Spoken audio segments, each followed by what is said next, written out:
Hong Kong থেকে যে বিমান উড্ডয়ন করেছে 2025 সালে তা যুক্তরাষ্ট্রের লস অ্যাঞ্জেলসে অবতরণ করবে 2024 সালে। সেখানকার বাসিন্দারা এখনও নববর্ষ উদযাপনের অপেক্ষায় সময় গুনছে।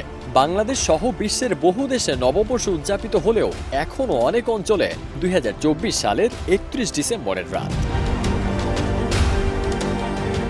সিএনএনের এক প্রতিবেদন বলছে বিশ্বের 39টি ভিন্ন সময় অঞ্চল জুড়ে নতুন বছরকে স্বাগত জানাতে 26 ঘন্টা সময় লাগে। তাই তো বিশ্বব্যাপী পুরোদমে 2025 সাল গণনায় আরও কিছু সময় অপেক্ষা করতে হচ্ছে। এ মারপ্যাচেই গ্রিনিচ মান সময়ে এগিয়ে থাকা হংকং সহ বিভিন্ন অঞ্চলে নববর্ষ এলেও যুক্তরাষ্ট্র সহ সম অঞ্চলের রাতটি এখনও 2024 সালের।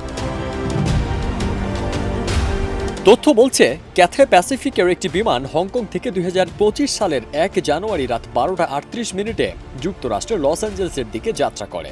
সেখানে অবতরণের সময় নির্ধারিত 2024 সালের 31 ডিসেম্বর রাত 8:55। এমনটি শুনতে আশ্চর্যজনক মনে হলেও পৃথিবীতে সূর্যের দেখা পাওয়ার তারতম্যের কারণেই এটি খুব সাধারণ ব্যাপার।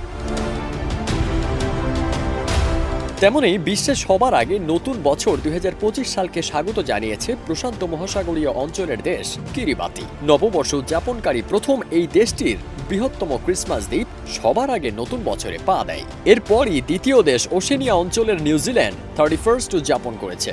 আর শেষ অঞ্চল হিসেবে হাওয়াই, আমেরিকান সামোয়া সহ যুক্তরাষ্ট্রের অনেক দ্বীপে এখনও নববর্ষ উদযাপনের অপেক্ষায়। সময়ের ভিন্নতার কারণে বিশ্বের কোথাও সবার আগে এবং কোথাও সবার পরে শুরু হয় নতুন বছর। আসলে ভৌগোলিক অবস্থানের কারণেই এমনটা হয়ে থাকে। ফারদিন সানি, দেশ রূপান্তর।